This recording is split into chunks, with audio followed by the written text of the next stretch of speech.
開來，其實呢一場都係佢轉頭你馬房嘅第二場賽事，其實個進步感似乎都好大嘅。有進步啦，咁啊唔可以講太大嘅，因為上一場佢都跑得唔錯嘅啫嘛。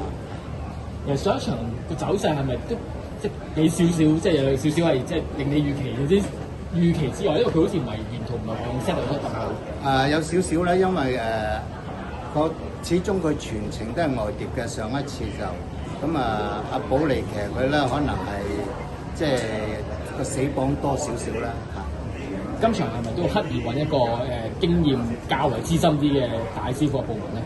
可以咁講啦，因為我覺得呢隻馬需要騎師幫一幫，同埋係嗰個磅部門係騎重磅嘅時間咧，咁嗰隻馬咧就嗰個死磅少啲啦。